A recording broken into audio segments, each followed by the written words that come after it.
Bronco fans, the Super Bowl window is officially open. I'm actually almost in disbelief in terms of the kind of progress I've seen this organization make just 3 years removed from having Nathaniel Hackett in one of the most embarrassing moments in franchise history. We're going to talk about all the great things right now and just take a moment to really enjoy this. So like and subscribe if you love Denver sports. And let's get into this, man. I'm really almost in shock in terms of just where the state of this organization is right now, right? Coming off the heels of the Zach Allen extension, but it's so many different things that you're consistently seeing, words that you're consistently hearing, and the product on the field that you're also witnessing out there at Broncos Park at, powered by Common Spirit. Way too long of a name, by the way. That's the only thing that they don't got going for them. But I will say this. It's an amazing time to be a Bronco fan. And you can thank a lot of people in terms of the transition it's made. I think absolutely number one, it starts at the top with the Walton Penner ownership group, what they've done, the type of precedent that they have set, and bringing on Sean Payton and going from there. The culture that Sean Payton was trying to put together was real. He's put together a lot of guys that love each other, that really care about each other, and it's awesome to see. And, you saw it last offseason, right? Obviously, we drafted Bo Nix. That was a franchise-altering move. But then after that, right, we go through camp. You extend guys like Quinn Miners, a core piece on your offensive line. You extend Garrett Bowles, another core piece on your offensive line.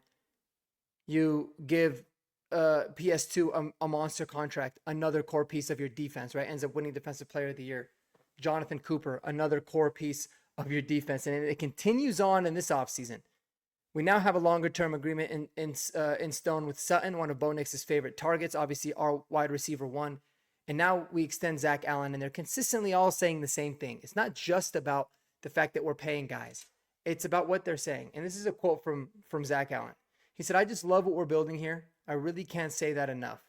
It's all about the culture here. I think that's why you see how Cortland, myself, how everything is being handled right now. It's because we believe in this team and we believe in this organization. And it's not just that talk is cheap. The front office and this coaching staff have consistently put their money where their mouth is. And they kept telling guys, listen, our goal is to get you paid. If you're going to get paid here, wonderful. If you're going to get paid somewhere else, that's fine too. But we want what's best for you right now. And all we ask in return is that we keep everything amicable. We keep all of the negotiation and everything behind closed doors.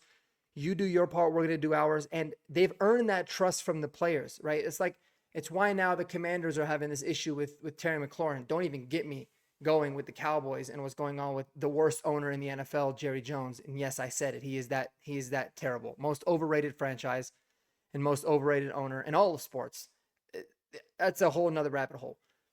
But it's those little things, man, that are so important to building it out, right? I mean, a few years ago, no one wanted to be here. No one believed in what we were, the ownership or what the coaches were saying.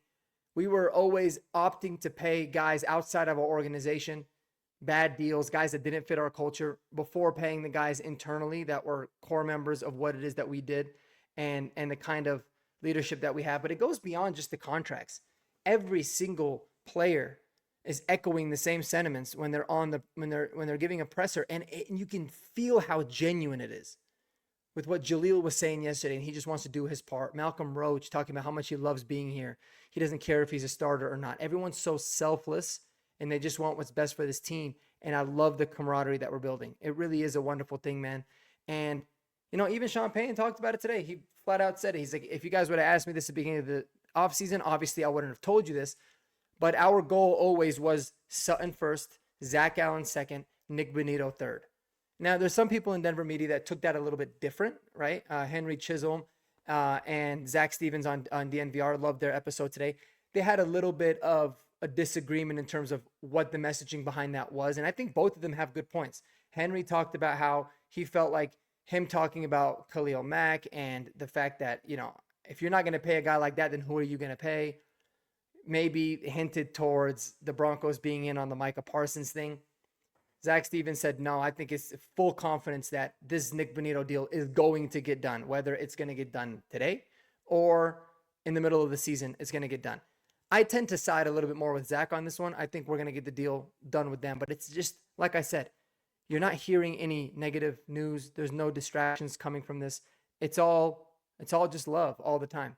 And I'm a big fan of that. I think it's extremely important when it comes to building a team the right way and building a culture the right way. And I think it's directly going to translate to the product on the field. When you've got guys that love each other, that will do anything for each other, that are not thinking about themselves, but they're thinking about the team, good things are always going to happen, man. And we really saw that last year where we took, we defied expectations and we took steps that I didn't think, even me as an optimistic Bronco fan, typically, I didn't see us taking those kinds of steps. And I think we're really getting ready to take a massive leap forward this year. So I love it, man. I just wanted to make a dedicated video for that. And I want to know what you guys think below in terms of where we at as the state of the Broncos. After we made the playoffs last year, even though we got destroyed by the Bills, I was really optimistic. I felt really good about where we were. But now it's reached an all-time high. This is a different level, guys. I love it. I'm super excited. I'm almost like at a loss for words, as cheesy as that sounds, in terms of just where we are. But I'm excited to see this thing. And I think the biggest thing that I'm excited to see is just how good this defense can be, but also just how versatile and fun this offense can be this year, right? Last year, I felt like we left a lot out there on the table. It was a big learning year for a lot of guys. I mean, you got to think about it. Aside from the offensive line, we had guys all over the offense that were just really learning how to play in the NFL, let alone play with each other. But Devon Vela had a good year. I think he's poised to have another, take a big leap forward in year two. Troy Franklin, I think he's going to take a massive leap forward in year two. I think Marvin Mims is really coming into his own in terms of a receiver and what he can do on the offensive side of the ball. We've revamped the running back room. Evan Ingram is going to significantly raise the floor of this tight end room. We've got talent everywhere. We've got guys that work their ass off that are very, very good everywhere. And I love it, man. So let me know what y'all think below in the comments. I appreciate you. Oh, and let's not forget about the special teams unit. The special teams unit is about to be legit. But let me know below in the comments how you feeling as a Bronco fan. Till the next video, man. Peace out. Go Broncos.